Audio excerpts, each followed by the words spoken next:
भएर भविष्यका असल सफल व्यक्ति बन्न सकुन्। नेपालमा मौलाइरहेको व्यक्ति कुसंस्कार, भेदभाव, अन्याय, भ्रष्टाचार जस्ता कुसंस्कारलाई उनीहरूले निस्तेज गर्न सकुन्, समृद्ध नेपाल बनाउन सकुन्, शान्त नेपाल बनाउन सकुन्।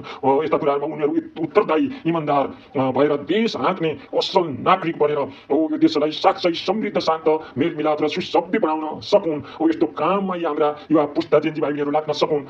स्वार्थ होइन, सेवाभावले आचरणमा उनीहरू जिउन सकुन्। उनीहरूले सिकेको ज्ञान प्रतिभालाई सही प्रकारले सदुपयोग गर्न सकुन्। उनीहरूको प्रतिभा, सिप, सपना मेहनत सबै तपाईँ परमेश्वरको आशिषमा सफलता र फल्दो फुल्दो हुन सकोस्। उनीहरूको हर यात्रामा असल अवसरहरू मिलुन्, ढोका असल सफलताका ढोकाहरू खुलुन्।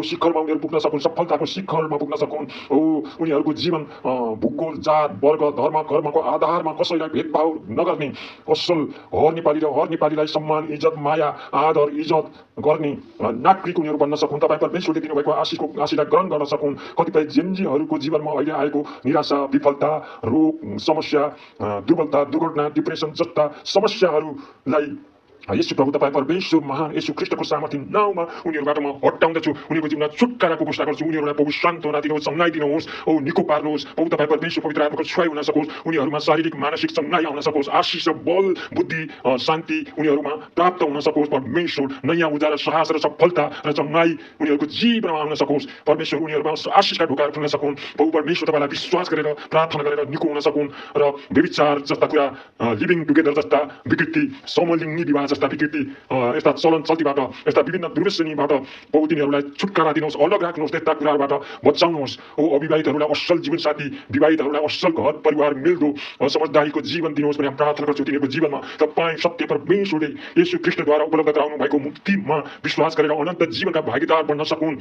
हालेलुया। परमेश्वर घर परिवार, आमा बुवा सबैप्रति एउटा असल इमान्दार उत्तरदायित्व, देशप्रति उत्तरदायित्व, असल नागरिक भएर जिउन सकुन्। हालेलुया। हामी जेन्जी पुस्ताका भाइ बहिनीको लागि हामी प्रार्थना गर्छौँ। तपाईँ परमेश्वरलाई धन्यवाद दिन्छौँ। ओ शङ्कालाबादी खिरिया र सुत्तु मना ओ कोरो तो ताराबारी खरु सतारा असंखरिया असंखरि खरु सुत्तु असंखरा तो सोकोलिया र शिखरा ताराबारी खरुदा ओ ताराबाजी खजे को दरो ताता ताता गाली खरु दुरान दुरो सखारा ललबा ओ शु ताराबाजी खरुदा आश्चर्य र ताराबादा ललबा। ओ परमेश्वर धन्यवाद धन्यवाद धन्यवाद। हे परमेश्वर बुवा, जेन्जी पुस्ताका भाइ बहिनी, नानी बाबुहरूलाई तपाईँको हातमा हामी समर्पण गर्छौँ, आशिष माग्दछौँ। हामी तपाईँको लागि धाँधुमाथि मानिसहरूको लागि तपाईँको अगाडि धाँधुमा उभिँदछौँ। उनीहरूलाई खतराबाट, नाशमानबाट, विकृतिबाट बचाउनुहोस् र असल जीवन तपाईँले दिनुहोस्। असल बाटोबाट डुराउनुहोस्, तिनीहरूलाई सुरक्षित राख्नुहोस्, आशिष दिनुहोस् र तपाईँको शान्ति, मुक्ति, उद्धार, चङ्गाईको राज्य उनीहरूले जीवनमा फैलाउन सकुन्, देशमा असल काम गर्न सकुन्। ओ धन्यवाद दिदछौँ परमेश्वर।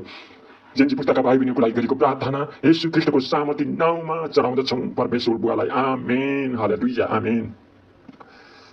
Thank you very much for watching the video. Please like, comment and subscribe.